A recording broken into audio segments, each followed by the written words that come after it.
നമസ്കാരം. 64 വർഷങ്ങൾക്ക് ശേഷമാണ്, നീണ്ട 64 വർഷങ്ങൾക്ക് ശേഷമാണ് ഒരു AICC സമ്മേളനം ഗുജറാത്തിൽ ചേരാൻ കോൺഗ്രസ് തീരുമാനിക്കുന്നത്. എന്താണ് ഇപ്പോൾ ഗുജറാത്ത് തിരഞ്ഞെടുക്കാൻ കാരണം എന്ന് പലരും കോൺഗ്രസ് നേതാക്കളോട് ചോദിച്ചു. അതൊരു സത്യത്തിലൊരു ചോദ്യമേ അല്ല. എവിടെ വെച്ച് വേണമെങ്കിലും അവർക്ക് AICC സമ്മേളനം നടത്താൻ, പാർട്ടിക്ക് ശക്തി കേന്ദ്രമുള്ള സ്ഥലത്ത് തന്നെ ഈ സമ്മേളനം ഉണ്ടാകണം എന്നൊന്നും നിർബന്ധമൊന്നുമില്ല. CPIM-ൻ്റെ നാഷണൽ കോൺഫറൻസ് നടന്നത്, ഈ കഴിഞ്ഞ ദിവസങ്ങളിൽ നടന്നത് മധുരയിൽ വെച്ചിട്ടാണ്.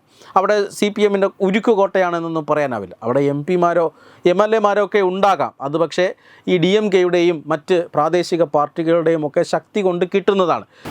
മറിച്ച് തമിഴ്നാട് CPIM-ൻ്റെ ഉരുക്ക് കോട്ടയായതുകൊണ്ടൊന്നുമല്ല അവിടെ വച്ച് സമ്മേളനം നടത്തിയത്. ഗുജറാത്തിൽ എന്തുകൊണ്ടാണ് കോൺഗ്രസ് സമ്മേളനം നടത്തിയത് എന്ന് ചോദിച്ചപ്പോൾ കോൺഗ്രസ് നേതാക്കളെല്ലാം പറയുന്നത് 30 വർഷമായി ഞങ്ങൾ അധികാരത്തിൽ വന്നിട്ട് എന്നാണ്. 1995-ലാണ് കോൺഗ്രസ്സിന് ഗുജറാത്തിൽ ഭരണം നഷ്ടമാകുന്നത്. അതിനുശേഷം ഇങ്ങോട്ട് നീണ്ട 3 പതിറ്റാണ്ട് കാലം കൊണ്ട് ആ സംസ്ഥാനം ഭരിക്കുന്നത് BJP-യാണ്. ഇതുവരെ കോൺഗ്രസ്സിന് അവിടേക്കൊന്ന് എത്തി നോക്കാൻ പോലും കഴിഞ്ഞിട്ടില്ല. അതൊരു നീണ്ട വർഷ കാലയളവാണ്. അതുകൊണ്ട് തന്നെ ഇനി ഗുജറാത്ത് സംസ്ഥാനം പിടിക്കാൻ വേണ്ടിയിട്ടാണ് അവിടെ AICC സമ്മേളനം വച്ചത് എന്നാണ് കോൺഗ്രസ്സുമാർ തള്ളി മറിക്കുന്നത്. അത് ഈ പറയുന്ന ഗുജറാത്ത് സംസ്ഥാനത്തിന് വേണ്ടി മാത്രമായി, അല്ലെങ്കിൽ ഗുജറാത്ത് സ്പെസിഫിക് ആയിട്ടുള്ള ഒരു പ്രമേയം പോലും AICC സമ്മേളനത്തിൽ പാസ്സാക്കുകയുണ്ടായി. അടുത്ത കൊല്ലം അല്ലെങ്കിൽ അടുത്ത തവണ ഗുജറാത്തിൽ കോൺഗ്രസ് ഭരണം പിടിക്കണം എന്നൊക്കെ പറയുന്ന ഒരു പ്രമേയമാണ്. പക്ഷേ ഗുജറാത്ത് ഭരണത്തിൽ നിന്നും എത്രത്തോളം ദൂരത്തിലാണ് ഇന്ന് കോൺഗ്രസ് ഉള്ളത് എന്ന് നമുക്കറിയാം. ആ ദൂരം തന്നെ, ഇതുവരെയുള്ള ദൂരം തന്നെ അത് വളരെ വലുതാണ്. പക്ഷേ ഈ AICC സമ്മേളനത്തിൽ ഗുജറാത്തിൽ ഭരണം പിടിക്കാനുള്ള എന്തെങ്കിലും നിലപാട് AICC സമ്മേളനം ചർച്ച ചെയ്തിട്ടുണ്ടോ എന്ന് ചോദിച്ചാൽ ഇല്ല. മാത്രമല്ല, ഗുജറാത്തിൽ നിന്നും ജനങ്ങൾ ആട്ടിപ്പായിക്കത്തക്ക രീതിയിലുള്ള പല ചർച്ചകളും അവിടെ നടക്കുകയും ചെയ്തു. അതായത് ഗുജറാത്ത് പോലെയുള്ള സംസ്ഥാനങ്ങൾ, ആ സംസ്ഥാനത്ത് രാജ്യവിരുദ്ധമായ അല്ലെങ്കിൽ മറ്റേതെങ്കിലും തരത്തിലുള്ള നിലപാട് പറയുക എന്ന് പറഞ്ഞാൽ രാഷ്ട്രീയമായി ആത്മഹത്യ ചെയ്യുന്നതിന് തുല്യമാണ്. AICC അധ്യക്ഷൻ മല്ലികാർജ്ജുൻ ഖാർഗെ ആദ്യ ദിവസം തന്നെ പറഞ്ഞത് ഭാരതത്തിൻ്റെ തിരഞ്ഞെടുപ്പ് പ്രക്രിയയിൽ ഞങ്ങൾക്ക് സംശയമുണ്ട് എന്നുള്ളതാണ്. BJP എല്ലായിടത്തും ജയിക്കുന്നത് ഞങ്ങൾക്ക് സംശയമുണ്ട്. ഇലക്ട്രോണിക് വോട്ടിംഗ് മെഷീനിൽ ചില പ്രശ്നങ്ങൾ ഉണ്ടാകാം, അവിടെ ചില തിരിമറികൾ നടക്കുന്നുണ്ടാകാം. അതുകൊണ്ട് രാജ്യം ബാലറ്റിലേക്ക് മടങ്ങണം എന്ന പ്രഖ്യാപനമാണ് മല്ലികാർജ്ജുൻ ഖാർഗെ നടത്തിയത്. തെരഞ്ഞെടുപ്പ് എന്ന് പറഞ്ഞാൽ വോട്ടിംഗ് മെഷീൻ മാത്രമല്ല, അതിന് ഒട്ടനവധി കാര്യങ്ങളുണ്ട്. ഈ പറയുന്ന വോട്ടേഴ്സ് ലിസ്റ്റ് മുതൽ ഇങ്ങോട്ട് വരുന്നതെല്ലാം തെരഞ്ഞെടുപ്പുമായി ബന്ധപ്പെട്ട ഉപകരണങ്ങളാണ്. വോട്ടിംഗ് മെഷീനിൽ മാത്രം അട്ടിമറി നടത്തിക്കൊണ്ട് ഏതെങ്കിലും ഒരു പാർട്ടിക്ക് തെരഞ്ഞെടുപ്പിൽ വിജയിക്കാം എന്ന് കരുതുന്നത് തന്നെ മണ്ടത്തരമാണ്. ജനങ്ങൾക്ക് ഈ കാര്യങ്ങളെല്ലാം ഇപ്പോൾ കൃത്യമായി അറിയാം. രാജ്യത്തെ സുപ്രീം കോടതി പോലും പല പ്രാവശ്യം കോൺഗ്രസിനെ പോലെയുള്ള രാഷ്ട്രീയ കക്ഷികളോട് അത് പറഞ്ഞു മനസ്സിലാക്കാൻ ശ്രമിച്ചിട്ടുണ്ട്. പക്ഷേ ചില വിദേശ NGO-കളുടെ ശ്രമമാണ് ഇന്ത്യൻ തെരഞ്ഞെടുപ്പിനെ അട്ടിമറിക്കുക, ഇന്ത്യൻ തെരഞ്ഞെടുപ്പ് സംവിധാനങ്ങളിൽ സംശയം ജനിപ്പിക്കുക പൊതുജനങ്ങൾക്ക്. അതിപ്പോൾ കോൺഗ്രസ് ഏറ്റെടുത്ത് നടത്തുകയാണ്. അതാണ് ഈ AICC സമ്മേളനത്തിൽ ആദ്യ ദിവസം തന്നെ മുഴങ്ങിക്കേട്ടത്. രണ്ടാമത് മുഴങ്ങിക്കേട്ടത് വിഘടനവാദമാണ്.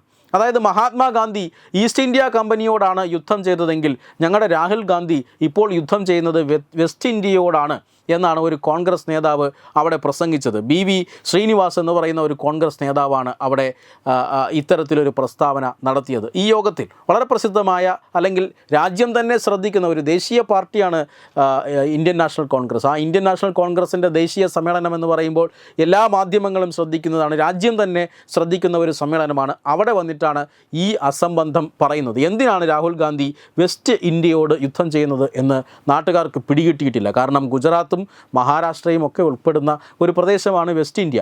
ആ വെസ്റ്റ് ഇന്ത്യയോട് എന്തിനാണ് മൂപ്പർക്ക് ഇത്ര കലി എന്ന് ആർക്കും പിടികിട്ടിയിട്ടില്ല. അതും പറയുന്നത് ഈ വെസ്റ്റ് ഇന്ത്യയിൽ നിന്നുകൊണ്ടാണ് എന്നുള്ളതാണ് അതിലെ വൈരുദ്ധ്യം. ഇത് പറയുന്നത് ഛോട്ടാ നേതാവ് ആണ് എന്ന് വിചാരിക്കാം, അത്ര ഛോട്ടാ നേതാവൊന്നുമല്ല. എങ്കിൽ കൂടി രാഹുൽ ഗാന്ധി കഴിഞ്ഞ ദിവസം പറഞ്ഞതും ഇതേ കാര്യമാണ്. അതായത് ഞാൻ ഒരു പ്രത്യേക സംസ്ഥാനവുമായി യുദ്ധം ചെയ്യുന്നയാളാണ് എന്നാണ് ഗുജറാത്തിനെ സൂചിപ്പിച്ചുകൊണ്ടാണ് അദ്ദേഹം പറഞ്ഞത്. അതായത് പ്രധാനമന്ത്രിയും അതുപോലെ തന്നെ അമിത്ഷായും ഗുജറാത്തിൽ നിന്നുള്ളവരാണ്. അതുകൊണ്ട് ഗുജറാത്ത് സംസ്ഥാനം മുഴുവൻ നമ്മുടെ ശത്രുക്കളാണ് എന്ന് കോൺഗ്രസിൻ്റെ തലമുതിർന്ന നേതാവായ, അല്ലെങ്കിൽ ഏറ്റവും മുകളിലുള്ള നേതാവായ, രാജ്യത്തിൻ്റെ പ്രതിപക്ഷ നേതാവായ രാഹുൽ ഗാന്ധി തന്നെ പ്രഖ്യാപിക്കുകയാണ്.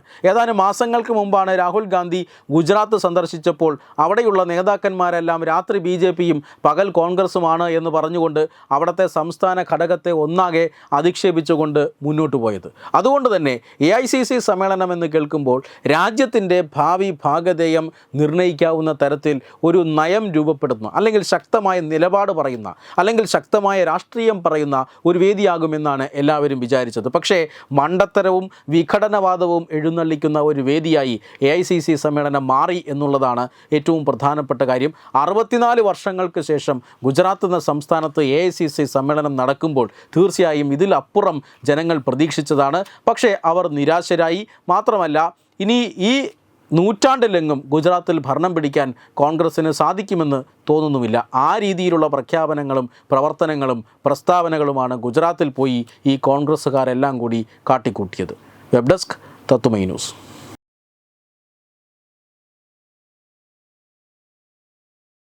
Branding partner Edubix online executive education, focus physiotherapy centre Pattom, Unnath engineering Gujarat, തീർത്ഥയാത്ര.com, iron build Gujarat, PRS hospital Killippalam Thiruvananthapuram.